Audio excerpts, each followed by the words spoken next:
새로운 소재들의 소리 없는 전쟁 속 1500도가 넘는 뜨거운 불 속에서 묵묵히 제 몸을 다지는 소재가 있습니다.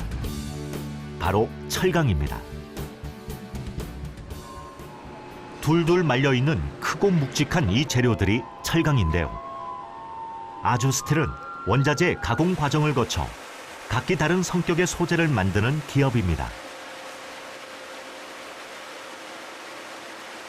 포스코나 현대제철 같은 그 큰 메이커사에서 소재를 공급받아서 옆에서 보시는 것처럼 도금이 된 제품 가지고 CPL, 코일 폴리싱 라인이라는 곳에서 일반적으로 다들 알고 계시는 그런 사포 같은 걸로 철판 표면을 긁어줍니다. 긁어주면 헤어라인이라고 합니다.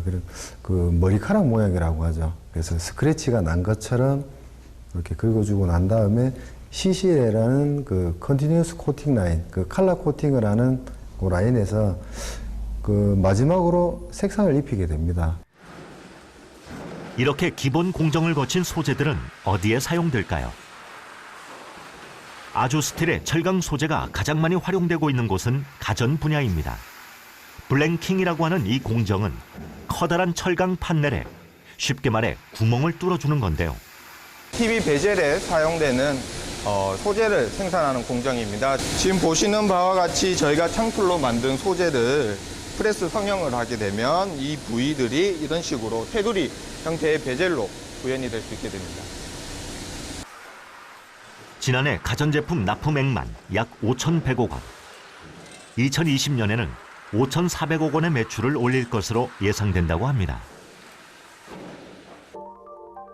지난 1995년 시작돼 20억 원 정도의 매출액이 이렇게 성장할 수 있었던 데는 영상 가전의 태동이 큰 영향을 미친 겁니다. 물론 아무런 노력 없이 얻어진 결과는 아니었습니다.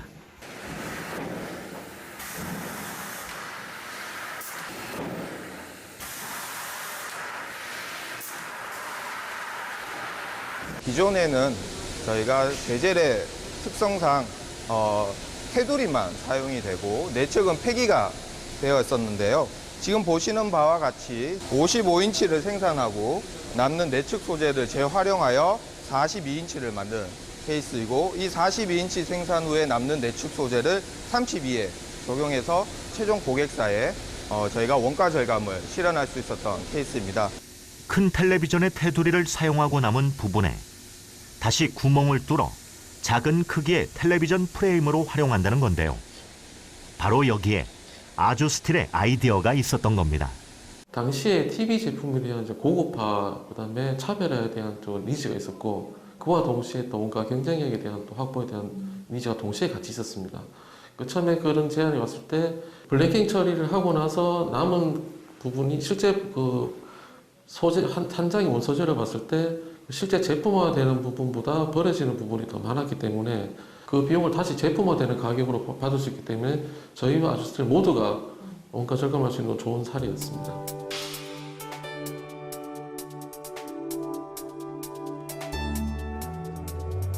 고객사의 아이디어를 전달하기 위한 회의는 오늘도 계속되고 있는데요. 지금 보시는 것 같이 글라스는 아주 높은 성형성이 나옵니다. 페트 필름 올리면은 이 정도의 성형성이 나오고요. 그리고 일반 페트를 제거했을 때는 성형성이 전혀 안 나오고 있고요.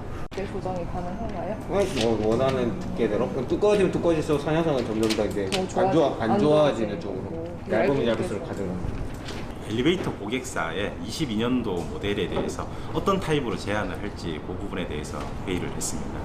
사실 컨셉과 디자인과 기능성이 항상 부합이 되지 않을 경우가 많아요.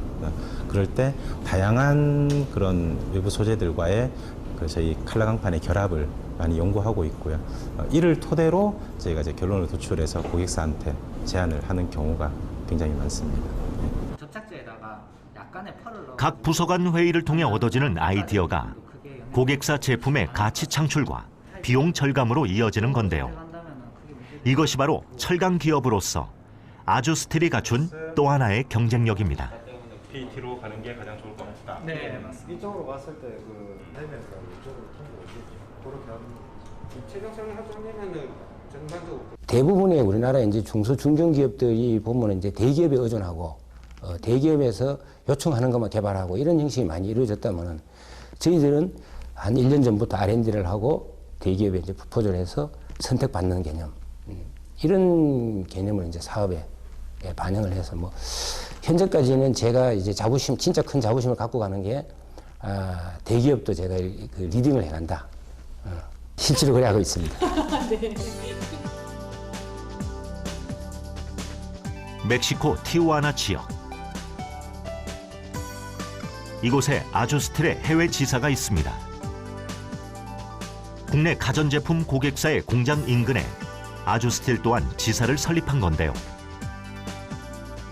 200여 명의 직원 중 현지 인력은 90% 이상으로 멕시코 지역 경제 활성화에도 큰 도움을 주고 있습니다. 기업의 전체 매출에서 멕시코 지사가 차지하는 비율도 상당합니다.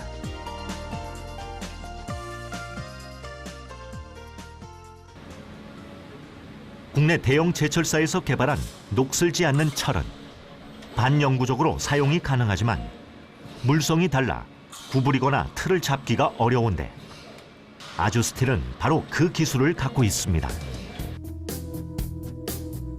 도금 과정을 거쳐 만들어진 다양한 형태의 파이프는 부식되기 쉬운 태양광 설비 부품과 농사시설로 사용되고 있습니다. 2개의 철강 파이프를 기계 안에 넣어줍니다. 과연 어떤 실험일까요? 이 장비 같은 경우에는 제품의 그 내식성을 테스트하는 장비입니다. 기본적으로 4가지 조건, 염수 분무, 건조, 습윤, 상온의 방치 4가지 조건을 반복적으로 설정해서 극한의 기후 조건에 맞게 설정을 해서 저희 제품의 부식 정도를 사전에 예측하고 검증하는 장비입니다. 일단 기본적으로 짧게는 3주에서 길게는 석 달까지 테스트를 진행했고요.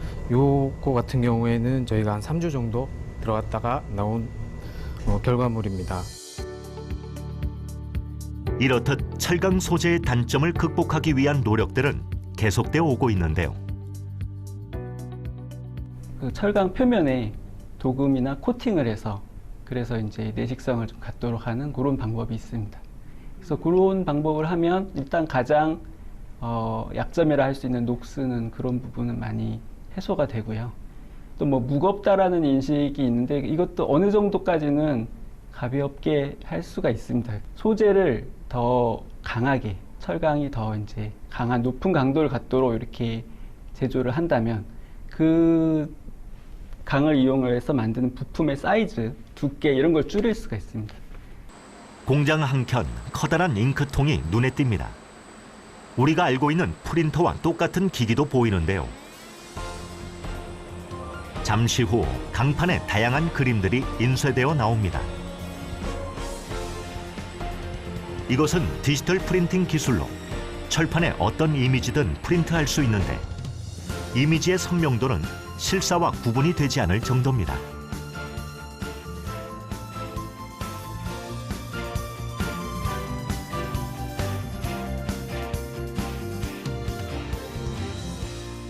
지금 저희가 하고 있는 디지털 프린팅 기술은 그 세계 최초로 저희 회사만 가지고 있는 노하우입니다.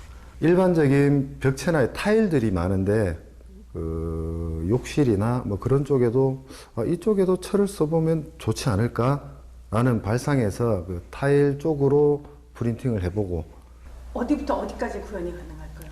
저희도 많이 궁금했어요. 궁금했는데 실제로 그 저희 직원들 중에 그 결혼식 날 그 사진을 저희가 이 기술로 인하여서 전시한 적이 있어요.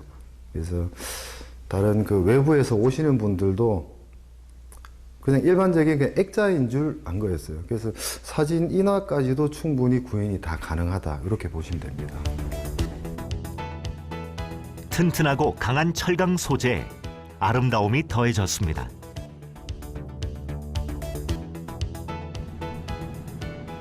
이렇게 완성된 제품에 약품을 뿌린 뒤 문질러 보면 색이 벗겨지지 않은 것을 확인할 수 있습니다. 또 직각으로 꺾어보는 실험에서도 소재층과 잉크층이 박리되지 않았습니다. 철강 소재와 국산 기술의 만남. 사실 처음부터 기술의 국산화를 꾀했던 것은 아니었다고 합니다. 유통 쪽으로 먼저 진출을 했었는데 유통 쪽으로 이렇게 진출해서 보니까 너무 경쟁이 치열한 거예요. 수입품이 그 당시에는 이렇게 보면 경쟁 없이 이렇게 들어오더라고요. 그래서 이게 수입품이 국산화를 이렇게 시키면은 이거는 내가 경쟁을 안 해도 되지 않겠나 이렇게 출발을 해서 그 다음부터 내가 앞선 기술을 자꾸 개발하게 되면은 추격자를 그러니까 저 경쟁 상태를 따돌리기 위한 하나의 방법론이 이렇게 제시가 되더라고요. 성남의 한 아파트. 모델하우스의 쇼룸 공사가 한창인데요. 이곳에서 아주스틸의 철강 패널을 다시 만날 수 있었습니다. 이렇게 철강 패널을 이용할 경우 아파트를 기준으로 욕실 벽체가 세워지기까지 약 30분, 천장까지 설치해도 1시간이면 시공이 끝납니다.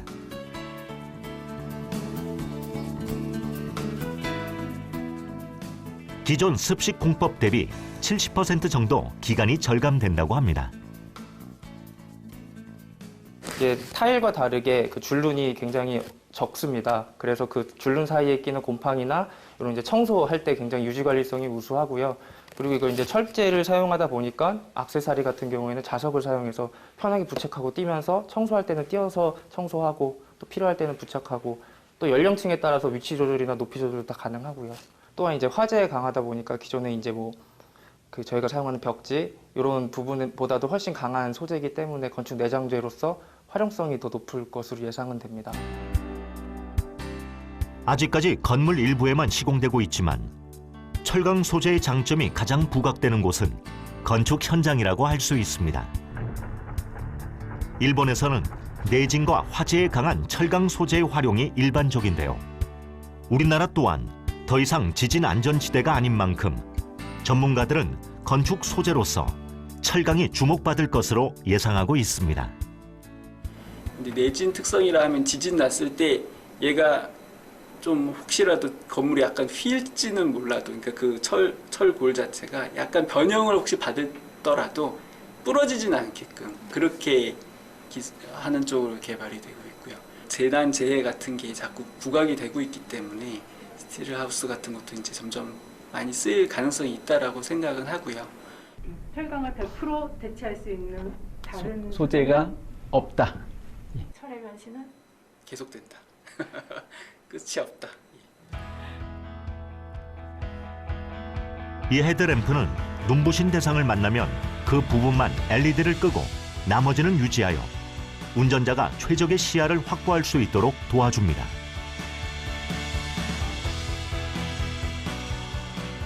이렇듯 주행 조건에 따라 빛의 방향과 밝기를 변화시키는 핵심 부품인 MCCL. 일반 제품 대비 3배 이상의 방열 전달 기술을 필요로 하는 만큼 개발에 어려움이 많았다고 합니다. 그런데 그동안 미국이 독점하고 있던 세계 시장을 아주스틸이 기술 개발에 성공하면서 나누게 됐습니다. 고방열 수지 개발이 어려운 점은 자연의 법칙을 거스른다는 겁니다.